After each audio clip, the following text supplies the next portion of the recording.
بسم الله الحمد لله الصلاة والسلام على نبينا Muhammad ve ala alihi ve sahbihi ecmaîn. Amma ba'd. Biz Fatiha suresinin soңгы ayetlerine de җиттек. Һәм бу mübarәк бик әһәмиятле Коръәннең анасы булып торган сүре tamamlana sıratal lezine en'amte aleyhim gayril mağdubi aleyhim veleddallin dip. Татарча мәгънәсе инде ул юл үзең ниъмәтләндерелгән бәндәләрнең юлы булсын һәм ачуың төшкәннәр һәм адашканнар юлыннан булмасын дип тамамлана. Шул ук дуганың дәвамы. Алдагы дәрестә әйткән бит инде дуга башланды дип, иһдина сиратал мустақим, туры юлга безне күндерсәң дип, һәм нинди туры юл дигәндә ул безнең ислам дин хак юл дип инде. Һәм әле менә монда да тәфсир кылып китә сиратал лазина ан'амта. Ул юл үзең ниъмәтләндергән бәндәләрнең юлы булсын дип. Ягъни үзең ниъмәтләндерелгән. Нинди юл соң ул?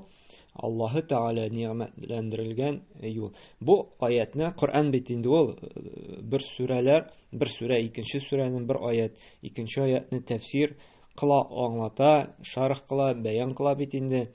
Һәм менә бу аятны да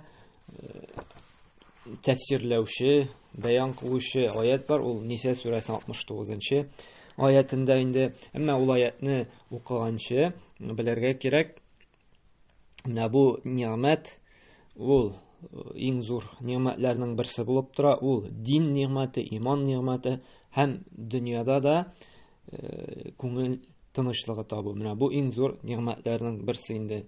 Һәм менә ул ниъмәт юлы дигәндә, үзең ниъмәтләгән юл, ул шушы хаклыкны Аллаһы Тәгалә ирештергән пәйгамбәрләр аша, китаплары аша җибәрелгән хаклыкны аңлап, белеп, шуның белән яшәү, бу инде Аллаһы Тәгаләнең ниъмәтләндерелгән юлы. Һәм ул юл пәйгамбәрләр, расуллар, сиддиклар, шаһидләр, салихиннар юлы.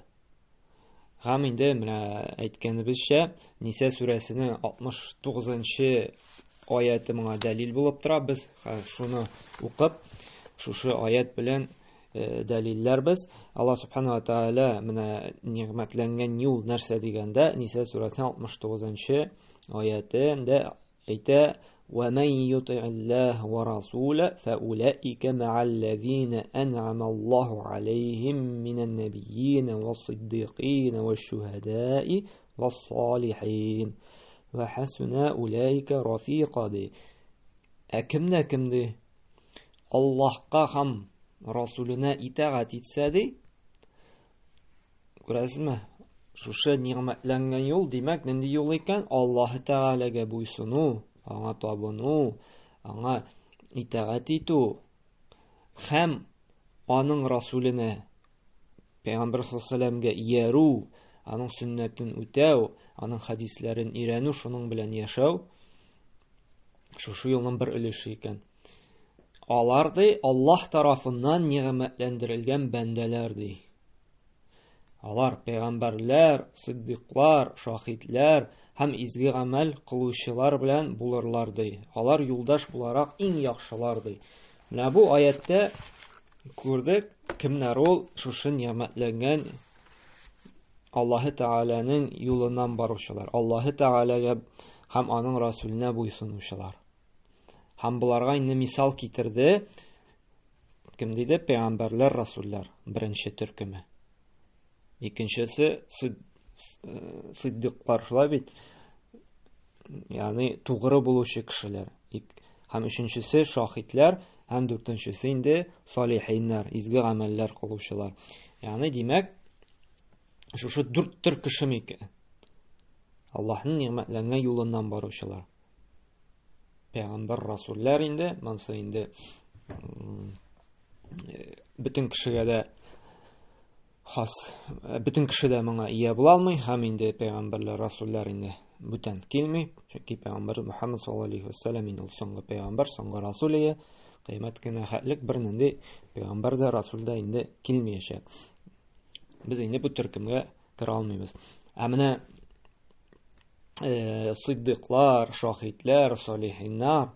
Әле кеше булала. Сыддык монда тәртип буенча бара. Иң өстәгесе ул пәйгамбәрләр, расуллар, икенчесе инде сыддыклар, тугры булучылар. Ягъни шушы дин хакимнәренә, шушы иманның баганаларына бер шиксез инанучылар. Бернинди шик юк. Беләбез инде иң шундыйларның берсе ул Абу Бакр, шулай бит? Сыддыкларның да иң дәрәҗәлесе, иң өстене Абу Бакр. Шуңа күрә Абу Бакр ас-Сиддык дип аның бер әйтелеше, ас-Сиддык, ягъни Сиддык тугры кеше. Ул Пәйгамбәр саллаллаһу алейһи ва сәлләмнең барлык әйткән сүзенә бернинди шиксез ышана иде. Һәм сахабалар килеп, аңа кешеләр әйтә, кайбер аттан китлиләр, ничек инде син шундый нәрсәләргә ышанасың дип Исра Миғраҗ була бит. Пәйгамбәр саллаллаһу алейһи ва сәлләм бер көн эчендә 7 кат күккә күтәрелеп, Иерусалимга баруларын, шулай бит башка пәйгамбәрләрне күрү, һәм ничек инде син мондый нәрсәгә ышанасың дип инде. Чөнки иң беренче Абу Бакр агайтып сөйләгәч, ишеткәч, ул аңа иман китерде, ышанды. Һәм инде калган сахабалар, Абу Бакрдан соң Гомәр бара бит инде, шулай бит инде Усман, Али радиллаһу анһу, бөтен сахабалар инде шушы иң каты ышанучылар, бернинди шикләре юк иде. Чөнки менә кеше иман китерсә дә, кайбер вакытта аның авызыннан чыгып китә, аннан кайткан кеше юк әле, аны күргән кеше юк әле дип, теге хәтта намаз укымыштә йөрсә дә, кайбер нәрсәләргә яки шикләнеп карый дин хөкемнәренә. Нишләп менә бу харам икән инде дип, ягъни бу булса бит инде файдага бит инде кешегә үзе теләп бирә икән ди, мәсәлән, рибаның хөкемен аңлап бетә алмый, шулай бит инде, теге аның зыянына ышанып бетә алмый. Ягъни Аллаһ Тәгалә бер нәрсә әмер итте икән эшләргә, аның файдасына инанып ышанып бетә алмый. Әмма бу сахабалар нәрсәдән тыелды икән, димәк ул хакыйкый зыян китерә торган. Нәрсәгә Аллаһ Тәгалә әмер кылды икән, димәк монда чынлап та шундый зур каты зыян ята, булар моңа ышана. Һәм менә шушы тугрылык, дөресен генә сөйләү, бар нәрсәгә Аллаһ Тәгалә тарафыннан ингән нәрсәләргә ышану, бу инде җәннәткә илтә торган нәрсә. Һәм шуңа да менә ислам дине, һәм менә бу сахабалар да, Абу Бакр да, Гомар ма, Усман ма, Али ма радиллаһу анһу, шундый сахабалар булсалар, беркайчан да инде ялганнамалар. Һәр вакытта да дөресен генә сөйләделәр. Шуңа күрә Абу Бакрга да Сиддык диделәр, дөресен генә сөйләүче диделәр. Һәм әйттеләр, шушы дөресен генә сөйләү җәннәткә алып бара дип Пәйгамбәр саллаллаһу әйтте бит Бухари җинтыгында хадистә: "Алейкум бисидқи", сезгә ди сидқ, ягъни дөреслекне генә сөйләү фарыз ди. Чөнки ди дөреслек ди, ул ди тақвалыкка илтә, тақвалык ди җәннәткә илтә ди. Бу икенче шундый зур дәрәҗә. Өченче дәрәҗә инде аннан шаһидләр. Һәм шаһидләрне инде шаһидләр ул Аллаһ юлында көрәшүчеләр. Аллаһ динен халыкка, кешеләргә ирештерүдә бик каты тырышлык куючылар. Һәм галимнәр икегә бүлделәр монда. Бер төр шаһид инде галимнәр диде, гыйлем алып шушы гыйлем таратучы диде инде. Һәм инде алар аңа әле дәлил дә китерде Имран сүрәсенең 18-нче аятында. Һәм Аллаһ Субханаһу ва Тәгалә әйткән: "Шаһидаллаһу аннаху ла илаһа илля хуа вал малаикату ва улул илми qa'iman bil qist. La ilaha illa huwal azizul hakim" ди. Һәрчә гаделлек белән генә эш иткән Аллаһ Субханаһу ва Тәгалә ди, гыйбадәткә үзеннән башка лаеклы зат юклыгына ди шаһидлек бирде ди. Фәрештәләр дә, гыйлем ияләре дә шулай эшләде ди. Ягъни гыйлем ияләре дә шаһидлек биргәнгә күрә ди. Галимнәр әйтте, шушы аятны шаһидләр төркеменә керә ди, гыйлем әһелләрен, галимнәрне дә ди. Гыйбадәткәннән башка лаеклы зат юк, ул бик кудрәт һәм хикмәт иясе ди. Менә шушы аятны инде дәлил итеп китерделәр, шушы шаһидлек иттеләр, шаһидлек китерделәр дигәнгә, гыйлем ияләре дә шушы аяткә кергәнгә галимнәр әйтте, менә бу гыйлем белән дә Аллаһ юлында көрәшүче, гыйлем таратучыны да шушы шаһидләр төркеменә кертеләр. Һәм икенчесе фикер инде ул Аллаһ юлында шушы ла илаһа илlallohны дип көрәшүче, шушы Аллаһ юлында шаһид булып үлүче, җан бирүче инде шаһидләр төркеменә кертеләр. Бу инде шахид булу ислам динендә иң зур дәрәҗә инде. Һәм дүртенчесе инде ас-салихин диде. Салихин ягъни изге гамәлләр кылучы. Ягъни Аллаһ субхана ва тааля кушканнарны үтәп һәм тыелган гамәлләрдән тыелып яшәүче салихиннар төркеменә керә инде. Һәм ул тақвалыгы арткан саен ул күбрәк изгелек кылырга тырыша, күбрәк кешегә файда китерергә һәм инде күбрәк аларга зыян салудан, аларны рәнҗетүдән, аларны кыерсытудан саклый. Бу була салихиннар инде. Әгәр дә ул шушы Аллаһ Тәгалә кушканнарны үтәми икән, үзенчә үзе теләгәнчә яши икән, бу фасик төркеменә керә инде. Ягъни бузыклык иясе, гынаһ иясе инде. Шуңа күрә менә бу Аллаһ хакын үтәүче, кешеләр хакында тиешенчә бирүче инде. Булар шушы салихиннар төркеменә керә. Әмма иң зур дәрәҗә ул сиддык, шулай бит, садык һәм шахидләр булу инде. Һәм менә монда да шушы төркемнәргә, шушы төркемнәр белән, шушы төркемнәр булган юлыннан Аллаһ Тәгаләдән сорыйбыз инде, алып барсаң иде. Һәм сорыйбыз ничек дип? Гайрил мәгъдуби алейһим вәләд-даллин, ачуың төшкән һәм адашканнар юлыннан булмасын дип. Ягъни, димәк, өч төрле сыйныф, өч төрле кеше бар икән. Беренчесе Аллаһ ниъмәтләреннән юлыннан бару. Ул кемнәр дидек? Пәйгамбәрләр, сиддыклар, шахидләр һәм салихиннар. Ягъни шушы Аллаһ юлын белеп, аңлап, кушканнарын үтәп, тыелганнарыннан тыелып, изгелек кылып яшәүче юллардан. Һәм бар икән икенче төркем кеше, ачуы төшкән кешеләр. Ягъни Аллаһ Тәгаләнең ачуына дучар булган кешеләр. Алар инде хаклыкны белеп тә, шушы гыйлем ирешеп тә аның белән яшәмәүче, гамәл кылмаучылар. Булар инде безнең керә кемнәр? Шушы белеп тә гамәл кылмаучы. Ул безгә дә кагыла. Кайбер вакыт без бит инде укыйбыз, шулай бит, аят укыйбыз, хадис укыйбыз, китаплар укыйбыз, ваазлар тыңлыйбыз, дәресләр тыңлыйбыз, беләбез. Аллаһ Тәгалә әмер итте, мәсәлән, туганлык җепләрен ныгытырга, намаз укырга, закат бирергә, авыртуларны зиярат кылырга һәм башка шундый изгелекләр. Белүенә карамастан без я ялкаулык сәбәпле, я анда саранлык сәбәплеме садака закат бирмәскә мөмкин.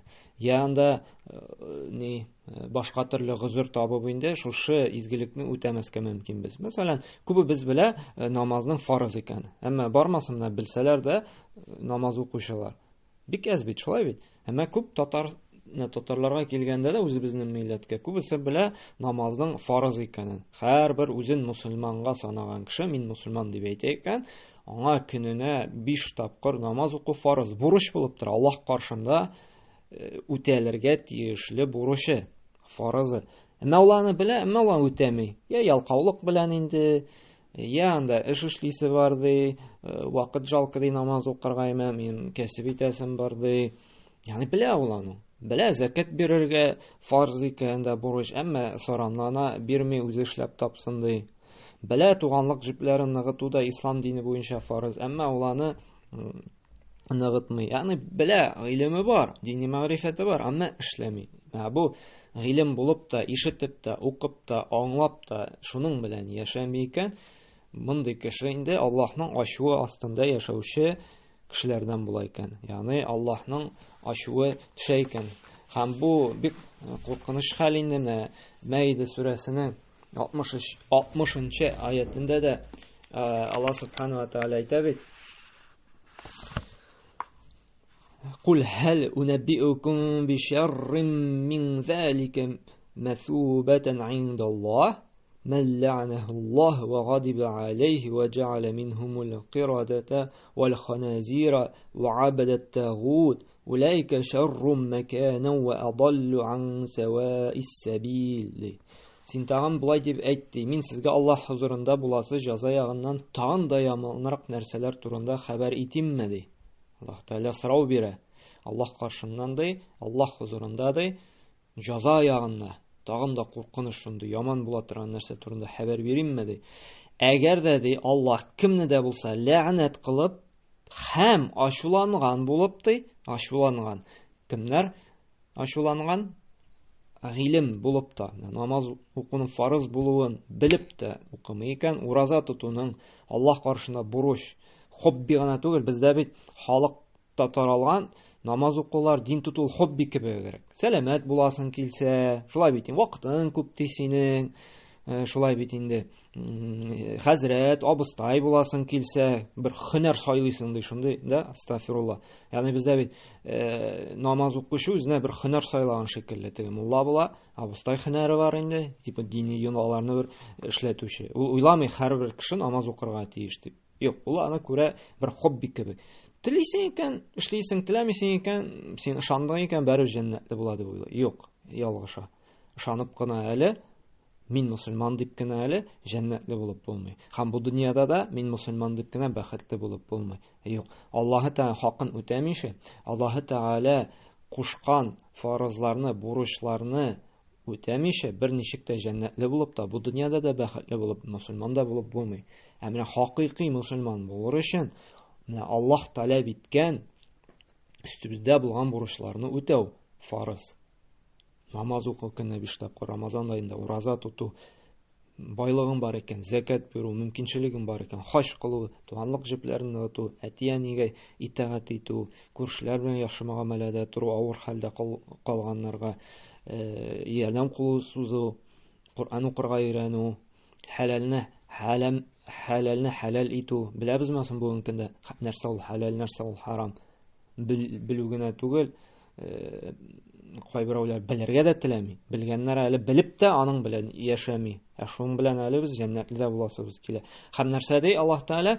Һәм ачуланган булып ди, маймуллар һәм дуңгызлар сурәтенә керткән һәм тагутка табынучылар иткән булса ди, алар ахирәттә бигрәк яман урынлылар һәм туры юлдан бик нык адашкан булырлар ди. Менә бу инде карагыз, ничек куркыта Аллаһның ачуы төшкән бәндәләргә ди, ахирәттә ди бигрәк яман урын булыр ди. Һәм бик каты адашкан булырлар ди. Шуңа күрә менә без өйрәнәбез икән шушы Аллаһы Тәгаләнең хөкемнәрен безгә аның белән яшәргә кирәк. Безгә аның белән гамәл кылырга кирәк, тормышка ашырырга кирәк. Бер үзенә күрә бер түгәрәк кружок шикелле генә түгел, теге буш вакыт бар, әйе мәчеткә йөрим әле, әйе хәреф өйрәним әле, әйдә әзрәк вагаз тыңлыйм әле дип тә күңелгә рәхәтлек ал. Тыңлау, рәхәтлек алу гына бер хобби гына түгел, дин яшәү рәвеше. Куръан инде аның белән гамәлдә куллансыннар өчен, аны тормышка ашырсыннар өчен, кызык өчен генә түгел.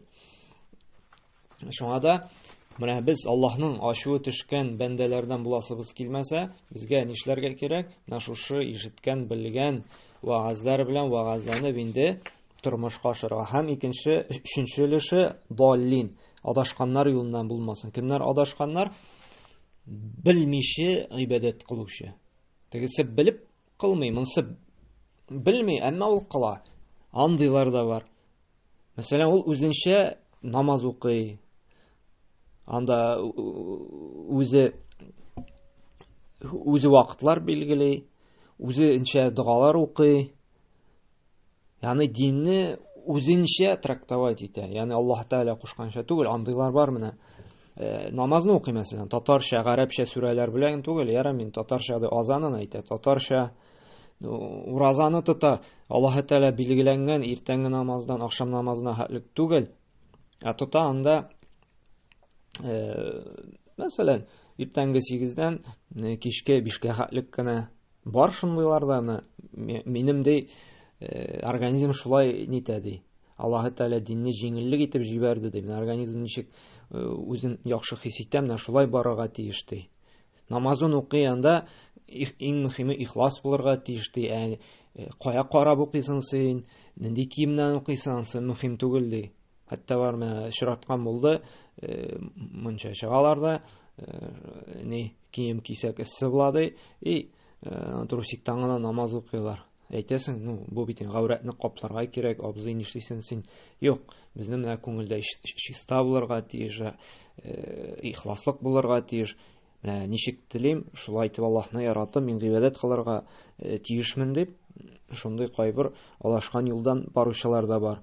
Һәм әйтәсен, Аллаһ Тәгалә таләп итте менә көненә 5 вакыт укырга дип. Юк, миңа 3 вакыты да җитә аның. Яки әйтәсен, Аллаһ Тәгалә иртәнге намазда 2 рәкать фарыз, 2 рәкать сөннәт, мин иртә белән вакытым күп, мин анда 10 рәкать итеп укыйм ди. Ягъни үзеннән уйлап гыйбадәт кыла, монсы гыйбадәт кыла. Табына үзенчә намазда укый, үзенчә уразада тота, үзенчә садака да бирә. Әмма Аллаһ таләп иткәнчә түгел, үз фикерләре белән ниндидер фәлсәфәләргә бирелеп, үзе уйлап чыгарып, бидгатьләр кертеп, артыклыклар кылып, диндә булмаган гамәлләр белән. Бу инде шулай ук адашучылар төркеменнән керә. Һәм менә безгә шуңа күрә без ялварабыз шушы 3 төркемнең беренче юлыннан булырга. Пәйгамбәрләр, шаһидләр, сиддиклар, салихиннар юлыннан белгән гыйлем белән яшәп, бидгат та кертмичә, артыклык үз фикерләр белән түгел, Коръәндә һәм Пәйгамбәрнең өйрәткәнчә хадисләрендә. Шуңа күрә менә бу иман әһелләреннән буласыбыз килсә, безгә нишләргә кирәк? Белгәннәр белән инде гамәл кылырга. Һәм инде ахырдан амин дип әйтеп куярга кирәк. Амин, ягъни Раббым шушы дугаларга җавап бирсәң иде дип инде. Кайбер галимнәр әйтә, намазда гына әйтергә кирәк. Кайбер галимнәр әйтә инде, һәр вакытта да Фатиха сүрәсен укырга әйтергә кирәк дип. Бу инде фикъһи яктан хилафира мәсьәлә. Һәм менә монда бу бик әйттек әһәмиятле сүрә, бик күп файдалар җыелган дидек бит инде. Һәм әле монда тагын бер мөһим әйбер бар. Менә гыйбадәтнең бит инде 3 әркәне бар, 3 нигезе бар. Шулай бит? Ул мәхәббәт, ярату, ул өмет итү һәм ул курку. Ягъни без гыйбадәтне кылабыз Аллаһы Тәгаләне яратып, һәм аннан әҗир савап өмет итеп, ахыргы чиктә инде җәннәт өмет итеп, һәм шулай куркып, Аллаһы Тәгалә газабыннан куркып, шулай бит, Аллаһы Тәгалә җәзасыннан куркып, без инде гыйбадәт кылабыз. Ягъни газапланасы килми, җәһәннәмгә керәсе килми. Менә бу инде безнең 3 гыйбадәтнең нигезе, 3 әркәне булып тора. Теге тақвалык нәрсә ул дигәндә, Талиq ибн Хәбибтан сораганнар бит әле, нәрсә ул тақвалык дигәндә, тақвалык ул Аллаһка ди, Аллаһның нурын, аның әҗир савабын өмет итеп, аңа гыйбадәт кылу, итаат итү ди. Һәм шулай ук ди, аның җәзасыннан куркып ди, аның гынаһлар, ул тыйган гынаһлардан ерак булуды. Менә ул тақвалык ди. Һәм шуңа менә бу сүрәдә дә шушы 3 нәрсә бар. Гыйбадәтнең 3 нигезе бар. Беренчесе Аллаһы Тәгаләне ярату. Кая ул әлхәмдүлиллаһи раббил аламин дип мактыйбыз. Галәмнәрнең Раббысына, галәмнәрнең идарә итүченә, хуҗасына барча мактаулар дибез. Мактау булала ярату аша гына. Яратмаган кешене аны мактап булмый. Шулай бит, яратмаган затны аны берничек мактап булмый. Ялагайланып була нәрсәдер өмет итеп ниндидер үзеңә генә. Бу ихлас ни түгел. Монда әлхәмд ул инде мактау ярату аша чыга торган, хөрмәт аша. Һәм без монда да менә яратып Аллаһтан мактыйбыз. Һәм өмет итәбез Ар-Рахманир Рахим дип, шулай бит без аны өйрәндек. Рахманир Рахим, рахимле, шәфкатьле дидек. Ягъни өмет итәбез Аллаһта гынаһларыбызны, ярлыклар кичерер, җәннәткә итер дидек, тәүбәләребезне кабул итер дидек. Һәм Малик яумиддин, кыямәт көненең патшасы дидек, хуҗасы, гадел хөкем иясе. Һәм без куркып калабыз. Гынаһ кылыр алдыннан Аллаһы Тәгалә туктале. Аллаһ каршына баскач, кыямәт көнендә гамәлләрем өчен җавап тотасы бар. Ничек бу гынаһка мин җавап тотырмын икән дип, үзебезне куркытабыз. Гынаһ кылудан тыябыз. Һәм менә бу инде 3 нәрсә булырга тиеш бездә. Яратып кына да эшләргә тиеш түгелбез, куркып кына эшләргә тиеш түгелбез. Өчесе дә булырга тиеш. Чөнки менә дугаларга карасак, Пәйгамбәр саллаллаһу алейһи бөтенесе дә бар. Ярату да бар, шулай бит, өмет тә бар, һәм инде курку да бар. Аллаһы Тәгаләнең иң күп дуасы нәрсә иде? Бухари һәм Муслим җыентында килә торган, моны һәр намазда сәлам бирер алдыннан кылабыз. Раббана атина фид дунья хасанатан ва фил ахирати хасанатан ва кина азабан-нар. Шулай бит бөтенебездә бу дуаны кылабыз. Эй Раббым, бу дөньяда да һәм ахирәттә дә иң хәерлесен, иң яхшысын бирсәң иде. Өмет, шулай бит өмет итә. Яраткан Раббысыннан сорый, бу дөньяда да хәерлесен бирсәң иде ди. Ахирәттә дә җәннәтне яхшысын бирсәң иде ди. Вакина азабан-нар. Һәм курку, карагыз, үзеңнең газабыннан сакласаң иде ди. Курку. Шуңадан бу сүрә өйрәтә безнең гыйбадәтнең 3 төп нигезенә. Курку да, өмет тә һәм ярату да инде. Амра бу сүрәнең инде файдалары бик күп. Без инде аның турында инде сөйләргә тырыштык. Әмма бу кыска гына вакыт эчендә моның инде файдаларын сөйләп тә бетергесез.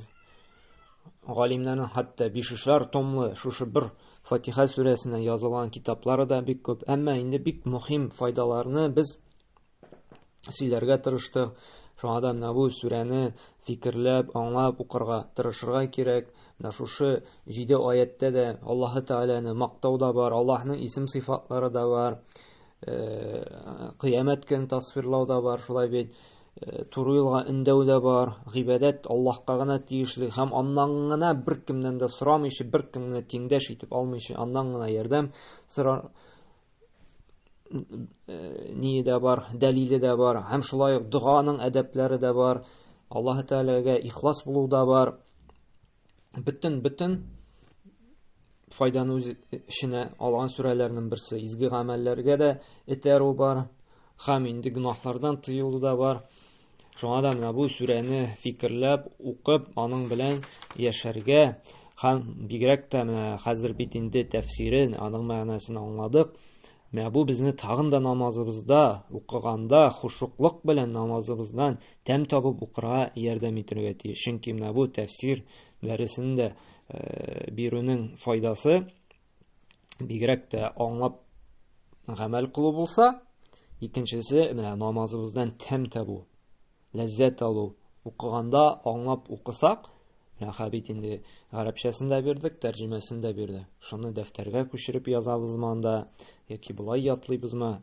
Шулай ятлап намазыбызны укыйбыз икән, безнең инде намазыбыз туры гына әйткәндә тәмлерәк булачак, ләззәтлерәк булачак һәм хушуклык белән тәм табып укыячакбыз. Бу инде бик мөһим, карагына гимнастика ясарга караганда. Чөнки һәрбер намаз уку, фикерләп уку, ул безнең тагын да тақвалыгыбызны арттырырга тиеш, тагын да бузыклык, фахиш гамәлләрдән тыярга тиеш. Чөнки намаз, әгәр дә ул безне бузыклыктан, начарлыктан тыймый икән, димәк безнең намазыбызда ниндидер җитешсезлек, кимчелек бар. Шуңа күрә аның бу кимчелекне бетерер өчен безгә шул тәфсирләрне, укыган сүрәләрнең тәфсирен белү, әйткән зикрләрне аңлап уку бик тә мөһим. Һәм Аллаһ Субханаһу Тәгалә безгә шушы ниъмәтләнгән туры юлдан барырга язсын, алган гыйлемнәр белән гамәл кылырга һәм алган гыйлемнәрне гамәл кылмыйча калдырудан куркырга язсын безгә. Чөнки әгәр дә без алган гыйлем белән яшәмибез икән, Аллаһ Тәгалә ачуы безгә булачак. Һәм инде адашканнан бидгатьләр кертеп, динебездә булмаган гамәлләр кылып, бидгатьчеләр булырга язмасын. Шушы туры юлдан барып, бу дөньяда да бәхет сәгадәткә ирешеп, ахирәттә дә фирдәүс җәннәтләренә керергә Аллаһ Тәгалә насыйп әйләсен. Субханака ва бихамдик, ва астагфирука ва атубу илейк.